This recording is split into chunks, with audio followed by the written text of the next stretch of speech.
So Justice Minister Ronald Lamola says South Africa is on course with its extradition projects. The minister and NPA boss Shamila Batohi briefed the country on various extradition matters yesterday. These include the extraditions of the Gupta brothers and the Bushiris, among other high-profile cases. Let's get your sense now on whether South Africa can really see through these cases. Let's speak to Hennie van Vuuren with Open Secrets, who joins us via our video link this morning. Hennie, always great to see you. Thanks very much indeed for making time. I was hoping we'd hone in more on the issue to do with the Guptas. You know, the NPA saying yesterday that if this extradition process is successful, they expect the Gupta brothers in court in a matter of months. We've seen previous reports, though, suggesting that the process can be protracted and last years. What kind of timelines are you anticipating? You know, maybe one should just say straight from the get-go, it was very welcome to see the Minister of Justice giving a press conference yesterday, as well as the National Director of Public Prosecutions. It's, I think, high time that they addressed the nation on precisely the matter of the Guptas and a range of other extradition matters, but very clearly, given the central role of the Guptas in state capture and the impact state capture has had on our country over the last many years, I think it was imperative that they briefed us as to where things are at. And I think yesterday was an indication, hopefully, of the transparency that we should be able to expect from the National Director of Public Prosecutions and the Minister of Justice on this issue. Now, as you say, it has been a lengthy process. There have been a number of speed bumps. I think we've had concerns that some of those have certainly been created by our own law enforcement, but some of that were bureaucratic problems created by the authorities in the UAE. It's good to see that the process is underway right now, but it certainly can take some time. The National Director of Public Prosecution, Shamila Batohi, yesterday wasn't clear of exactly how long this will take. She said a number of months. There is a judicial process in United Arab Emirates, so it needs to pass through the hands of a number of courts, and eventually the government needs to sign off on that extradition.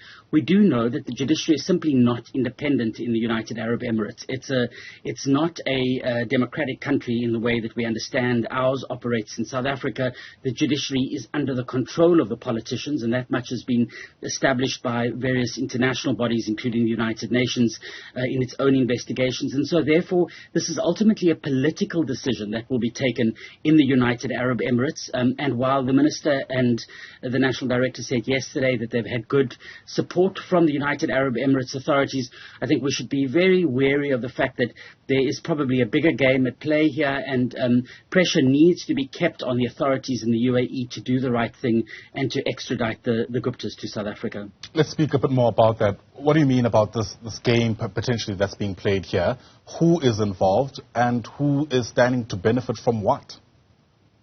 Yeah, so in terms of the bigger game, I think, Ayanda, it's important just to recognize the United Arab Emirates has been placed on a grey list by the Financial Action Task Force. So effectively, they have been placed on by the world's anti-money laundering body, has said, be careful, the United Arab Emirates is at risk of becoming a destination for hot money, for stolen wealth from around the world and from the proceeds of crime. That's precisely why the Guptas chose the UAE, and obviously that's why people like Duduzane Zuma and others continue to live in luxury in the United Arab Emirates. It has been a home to criminals from across the globe.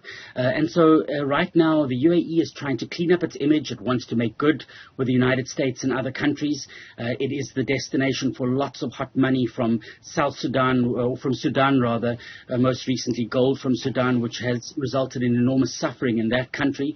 And so there is pressure on that government to show that it is tough on crime and is able to deliver people who are implicated in crime to justice in various countries. Having said that, the criminal economy is part and parcel of the way the UAE operates. Its banks, the big accounting companies, the law firms that are there have all become rich out of this, as have the heads of state in that country. So in a way, it's against the interests of the elite in that country to make sure that there's proper tough action on money laundering and global organized crime, rather, involving people like the Guptas. So I think that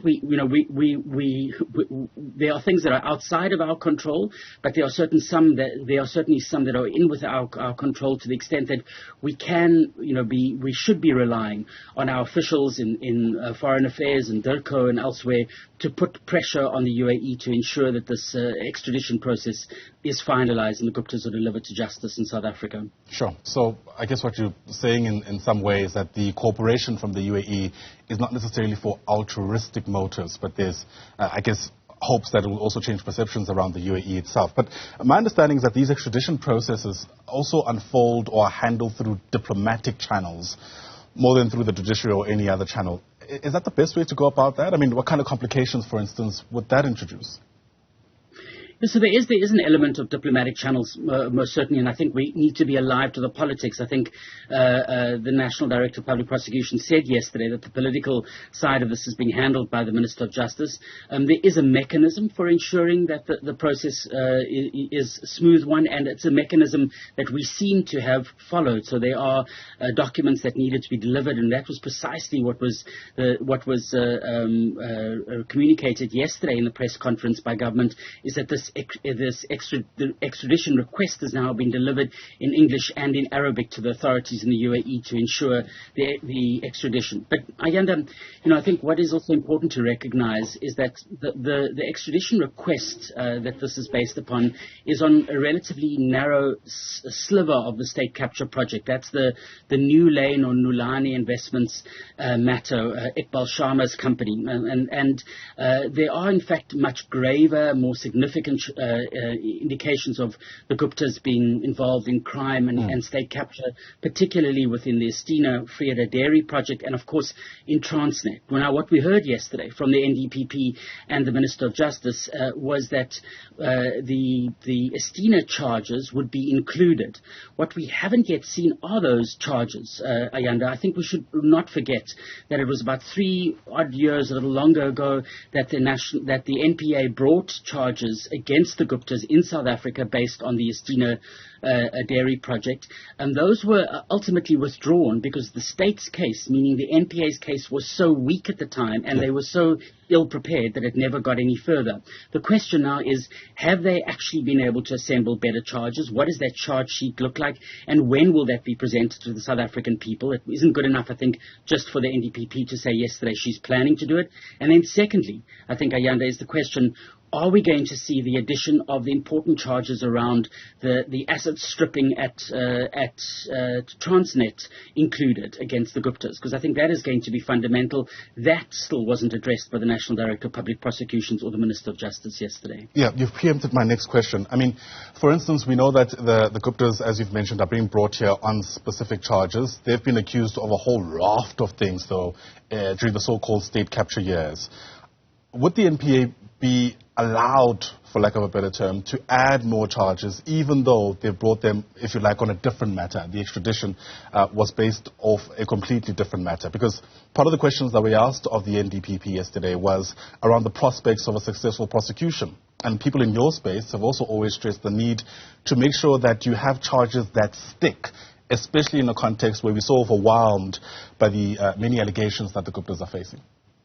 Yeah, I mean, I think this is a fundamental question, and I don't want to say that the National Director of Public Prosecutions avoided this question yesterday, but she certainly didn't provide any definitive clarity on this. I think that a number of people who attended the press conference walked away with different impressions, and that just suggests that there hasn't been a crystal clear messaging from the side of the NPA on this specific issue. Ayanda, I think what we do know is that once the Guptas arrive in South Africa, and we do hope that happens within months, as the authorities have suggested might be the case, that we know they can't add additional charges onto the charge sheet once they're in court. So they do have to make those submissions right now to the UAE of the full range of the different offences that the Guptas would be charged with. So it's crucial that they get their act together right now.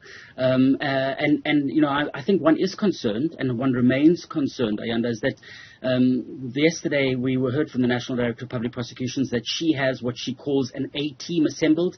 She doesn't want to give the names of her senior prosecutors and investigators, which is one matter, but what she certainly wasn't giving away is who are all the counsel that are working. That means the senior counsel and others who she's assembled to guide the NPA through this process.